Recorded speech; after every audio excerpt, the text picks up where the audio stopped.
Hello, my name is Rachel. I am part of the Solar Switch team, and we are very excited to be offering you this Solar 101 webinar, where you can learn all about solar installations. You will be hearing from our partner, Solar United Neighbors. Solar United Neighbors is a vendor-neutral, nonprofit organization that works throughout the U.S. to help people go solar and fight for their energy rights. They are incredibly knowledgeable on solar, and we are happy to be working with them to offer Solar Switch. They will walk you through the basics of solar technology and economics. At the end of their presentation, you will also be presented with information that is specific to where you live. Our program conducts reverse auctions with qualified solar installers, which result in discounted prices on high-quality solar installations. If you choose to register for our program, then after the auction has taken place, there will be another series of webinars available to you. Those sessions will walk you through the Solar Switch personal recommendation page and the winning solar packages. Those webinars will include a presentation from your winning installer, where you can learn more detailed information and more about the winning products. During the installer webinars, you can also speak directly to a Solar Switch representative, as well as directly to the installer via chat. In addition to our webinars, you can access more information about solar panels and our program on our frequently asked questions section of our website. Without further ado, you will now hear from our partner, Solar United Neighbors. Hi, my name is Corey Ramsden. I'm the VP for Go Solar Programs here at Solar United Neighbors, or SUN, and I'm here to cover some basics on solar technology and economics. This information will better prepare you to make a decision on how to go solar. At SUN, we're a vendor-neutral 501c3 nonprofit that helps people go solar, join together, and fight for their energy rights. We're a national organization with staff all over the country. In 11 states, DC and Puerto Rico, we also offer bulk purchasing programs like this. Since we got our start in 2007, we've helped thousands of people go solar. Our story began with something called the Mount Pleasant Solar Co-op in Washington, DC back in 2007. Walter, pictured on the left, is the son of our executive director, Anya Schoolman. He and his friend Diego wanted to go solar. Anya looked into it and quickly found out that going solar wasn't so easy at the time. Walter and Diego went door to door around the neighborhood and signed up 50 neighbors interested in working together to untangle the complicated process. After lots of meetings and research and coordination, 45 neighbors in that first group went solar. After that, Anya started getting calls from people all over the country wanting to organize similar groups. Today, we focus on helping people go solar, joining together and fighting for their energy rights. Sometimes that means an educational webinar like this, or it could be a solar happy hour to celebrate a new batch of solar homeowners. And sometimes it means defending solar energy bill crediting policies, or working to pass a state law to prevent homeowners associations from stopping solar, or working with a city to make solar permitting easier for everyone. Before we get into the presentation, I want to take a moment to address the inequities in our current energy system. Low-income and communities of color have the highest energy burdens. On average, low-income households spend 7.2% of their income on utilities, while higher incomes spend only 2.3%. Communities of color, particularly the Black community, bear an unfair share of the cost of energy production, but receive fewer benefits. Families of color are more often harmed by higher utility bills and shutoffs. On top of that, housing discrimination is a barrier to homeownership and thus solar ownership. Rooftop solar lets communities invest locally. It creates good local jobs and it brings control of the energy system within our reach. We're working hard here toward a new energy system that everyone can participate in, one that is fair and equitable and has rooftop solar as the cornerstone. So let's get to the main part of the presentation. In this webinar, we'll be covering not only the technology topics you need to be a good consumer, but also the economics and incentives of solar that make it such a great way to invest in your home and lower your electricity costs for the long term. Today, we're talking about solar photovoltaic or solar PV technology. PV technology converts light energy into usable electricity. The majority of today's solar market is PV technology. Solar thermal is another residential solar technology. That would be for heating a pool or directly heating your home's hot water, but it is a small percentage of today's solar market. So we'll be talking about strictly solar PV or solar photovoltaic technology here. A solar panel is constructed of silicon cells and is surrounded by layers on either side to protect it from the elements and make it rigid so it can be mounted securely. The silicon cells convert the sun's light into electricity. These panels are connected to the roof through a racking system. Racking comes in a variety of types that allow solar installers to connect a solar array to just about any building or ground location. One of the most common roofing types is asphalt shingle. But for this type of roof, attachments are made to the rafters of your home through the roof and then waterproofed to prevent leaks, either through flashings, as seen in this photo. Specialized compression and sealant attachments are also an option. Those attachments provide the base for aluminum rails, and then the panels are bolted on top of those rails. Here's another roofing type. This is a standing seam metal roof that shows the use of clamps to attach to the roof seams and then to the racking that sits on top of it. Fun fact, this is my roof. I live in Washington, D.C., and this system has been on my roof since 2012, generating electricity to cover about 40% of my energy needs. So let's talk a little bit about what makes a good roof for solar. A solar array works best when it has direct sunlight hitting it. As you can see here, there are several factors that make a good roof for solar. Typically, a roof facing east, south, or west with minimal shade and enough space, usually at least 200 square feet, will be best for solar production. You also want to make sure your roof has enough life left on it so you don't have to pay someone a couple $1,000s, usually, to come back and uninstall the solar array, so a roofer can fix or replace your roof and then have a solar installer reinstall the solar afterwards. Generally speaking, your roof should have at least 10 to 15 years of life left on it if you're considering solar. If you have space and your local permitting rules allow it, putting solar on the ground is another great option. The panels can be pointed directly south and benefit from better airflow beneath them to maximize energy production. Ground mount systems cost a little more because of the additional materials and the need for trenching the wires underground back to your home. Not all solar installers offer ground mounts, and they may not be part of this program, so be sure to ask your installer if you're interested in that option. Solar inverters are the brains of the solar array. They convert the electricity coming from the panels into a form that your house can use. They also allow you to see energy production from the solar array and how it performs over time, because inverters report that information to an online monitoring app you can access. There are a few different kinds of inverters. String inverters, on the left, are a single unit that control many panels. Microinverters are smaller and get attached behind each panel to control it individually. And optimizers plus a string inverter are sort of a combination of the two.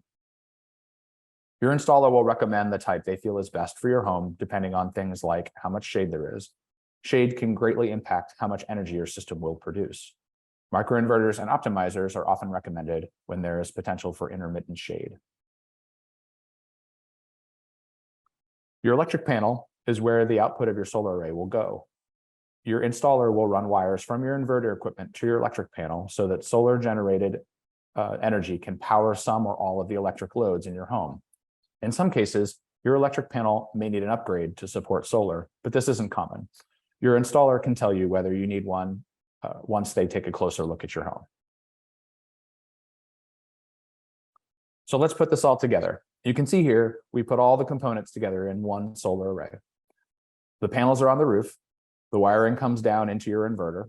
Then the wiring goes into your main electric panel. From there, it powers loads in your home. And when you are making more than you need, that energy goes back out onto the grid to power other things nearby in your area. We'll discuss more about excess electricity production later in the webinar. Let's make sure we're on the same page with some terms we'll be using. First, a kilowatt is a measure of power capacity. That's the output rating of your solar panels and the solar array as a whole. A kilowatt hour, on the other hand, is energy and is what your array will produce over time. This is also what you pay for on your utility bill. Average systems can range from 6 or 7 kilowatts, but sometimes might be as small as 3 or as big as 15 kilowatts or more. How big your system is will depend on several factors. 1, how much space you have for solar. 2, how much energy you use in a year, and 3, your budget. We see lots of interest in batteries in our work, so let's talk about energy storage. Without batteries included, your solar array will not produce electricity when the utility grid is out. This is because inverters are designed not to send electricity back into the grid during an outage so that repair people can safely fix the lines. If you want power when the grid is down, you need to add batteries. This lets you store electricity, and then you can disconnect from the grid in an outage and run some or all of your house on the batteries. The batteries get recharged by the solar panels. Batteries can be expensive, so you need to consider how often the power goes out and what's important to keep running when it does. In most states, adding batteries right now is more about backup power when the grid is out. Due to the high cost of batteries, they are usually not going to make you money. That's starting to change in some places, though, where battery owners can get paid to help out the grid, but this is still relatively new. Here's a more concrete example of the kind of things you can run when the power is out if you have a battery. Depending on how much battery storage you can afford, you may have to choose how much you want to run on batteries during an outage. This family chose only to run some of their loads, with the solar array recharging their batteries. As you can see, some appliances like a dryer or an electric stove require more power and energy to run, so they chose not to include those. Okay, so let's switch gears a bit here and talk about solar crediting. What happens when you are producing more solar energy than you can use in your home at a given moment? The answer is those electrons flow back out onto the grid to power nearby electrical loads in your neighbor's home or maybe even the business down the street. Once those electrons leave your house and pass through your electric meter, you can get a credit for producing that electricity. This credit usually shows up on your electricity bill. How much of a credit depends on where you are and the rules in your area. Those rules can vary by state or even by utility. In some places, the credit value is the same for every kilowatt hour you send to the grid as the cost to you to buy that kilowatt hour. This is called full energy net metering. In other places, the credit value is less and can even fluctuate based on the time of day or the time of year. You can check with our team about the rules in your area, and you can also ask your installer. We'll also go over more specifics on the rules in your area later in the webinar. In the last part of this section, let's cover some common questions from people considering solar. First, warranties. Your solar array has several kinds of warranties. First, the panels and inverters both come with product warranties from the manufacturer. This covers product defects. They can range from 10 to 25 years depending on the product, and for the inverters, you can usually pay a little extra to extend the warranty period. The panels also come with a production warranty. This warranty is the manufacturer's promise that the panels will continue to produce at a specific rate, which often declines very slowly over time. These warranties are usually 25 to 30 years. Last, you have a workmanship warranty from your installer. This warranty usually covers the work they do to install a system, including roof penetrations. These warranties can range from 2 years all the way up to 20, depending on the installer. It's common for bulk purchase programs with our installers in bulk purchasing programs to offer longer warranties due to the competitive bidding process. Homeowners insurance. When you install solar, there's typically no impact on your home insurance rates, but we have heard of some companies increasing rates and some decreasing them. It's best to call your insurance company ahead of time and let them know you're installing solar and ask them about any impact to your policy. Maintenance.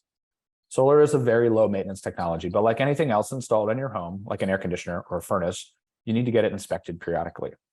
We typically recommend having someone come take a look and do a visual inspection every 3 to 5 years. This is also a good time to get your panels cleaned if you live somewhere where dirt and dust tend to accumulate. Speaking of cleaning, if it rains periodically where you live, then it's usually not necessary to clean your panels. However, if you live in a very dry climate, you may want to wash your panels once a year to remove any buildup of pollen or dust. If you do clean your solar panels, we suggest using lukewarm water and no household cleaning products because they may damage the panels. You can also hire someone else to clean your panels. And please, if you can't reach your panels safely, call a professional to clean them instead. System lifespan. Solar arrays are built to last 20 to 25 years. They are an asset that reduces your cost of electricity for the long term. So it's important to keep them in good working order. Homeowners association. If you live in an area with a homeowners association, be sure to check with them when going solar to confirm the process for approval. Many HOAs are supportive of solar, but some aren't. It's best to know ahead of time to avoid any surprises. In many states, there are also laws that say if or how much an HOA can restrict solar. Your installer may also be willing to help you through this process, and we have a guide available as well to help you navigate the process. And last, historic districts. If you live someplace in a historic preservation rules, be sure to ask your installer what additional steps may be required. Historic districts sometimes restrict whether your panels can be visible from street level. This may require the installer to make different design decisions to accommodate the rules, and there may be additional approval steps to get the permit. Moving on to solar economics. That covers all the tech topics we want to share, so let's switch now and talking about the economics of solar. As you can see from this chart, the cost of solar has dropped dramatically over the years. Gone are the days of solar being a boutique investment for the well-off. Because of solar price declines and various financing options, solar is available to a wider and wider cross-section of people.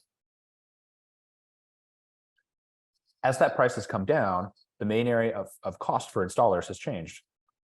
The main takeaway from this graphic here is that the biggest cost to installers these days are soft costs, or in other words, everything but the equipment and materials. That includes the cost of finding new customers like you. This is one of the reasons that bulk purchasing programs like this work. They reduce the cost to installers to find customers, and you share that savings with them. One of the main drivers of the economics of solar is the federal tax credit.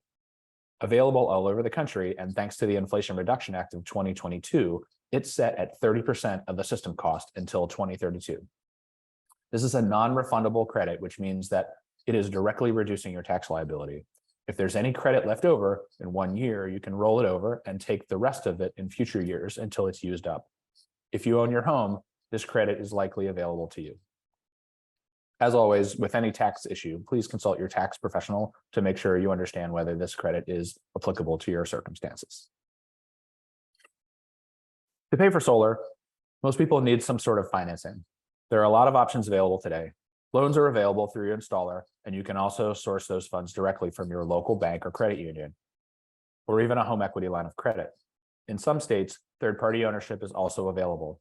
In this arrangement, someone else owns the solar array and maintains it, and you just pay them monthly for either the use of the array, which is a lease, or for each kilowatt hour the array generates, which is called a power purchase agreement, or PPA. Thanks for listening. We're mostly done, but there are some solar topics that are more specific to where you live, like how solar is credited and valued, state and local incentives, some local tech considerations, and local pricings for solar. We'll cover these topics next.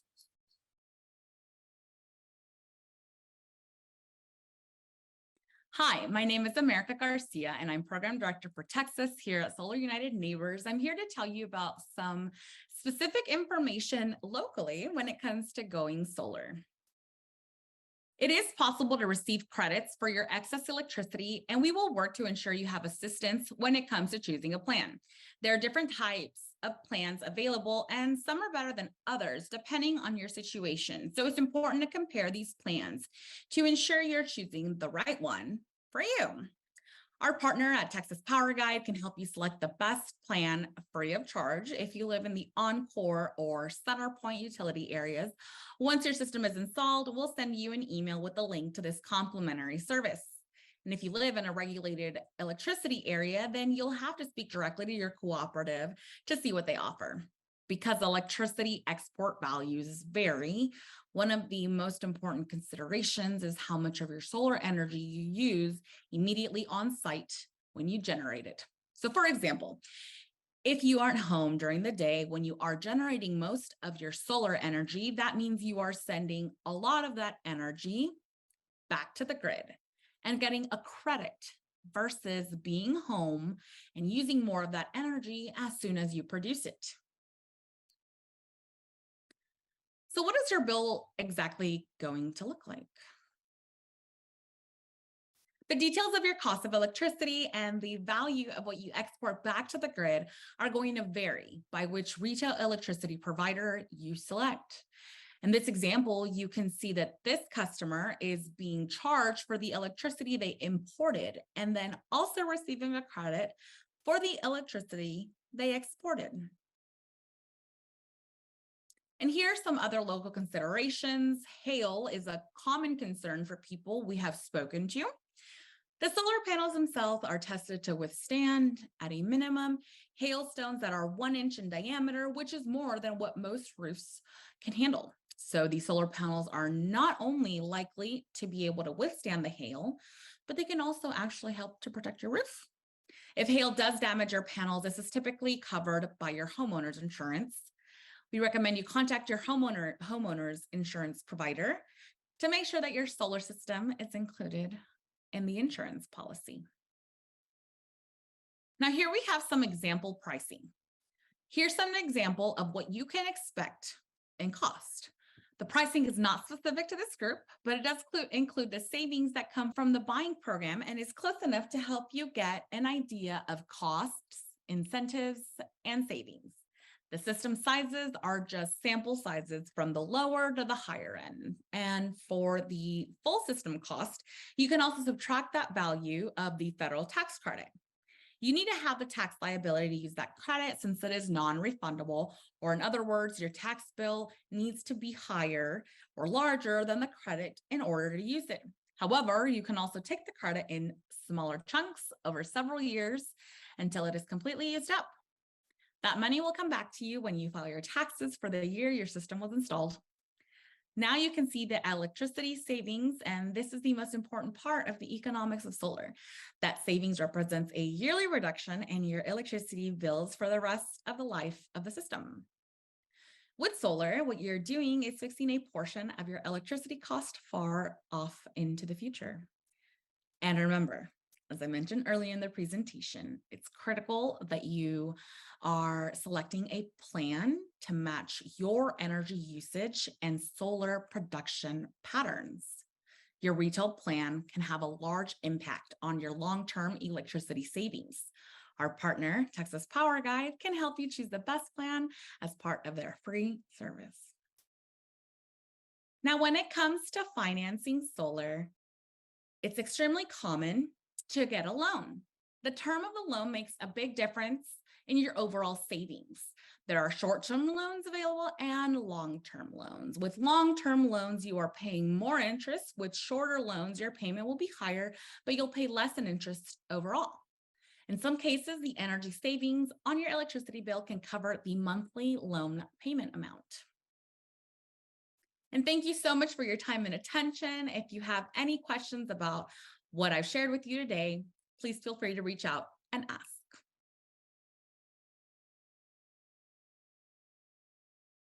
All right, this brings us near to the end of our webinar. Just a few final comments. Remember to visit our website if you have any more questions. If you haven't already registered, you can visit our website today to sign up. It's completely free to participate and there's no obligation to accept an offer if you register. Lastly, a survey about our webinar will pop up on your screen.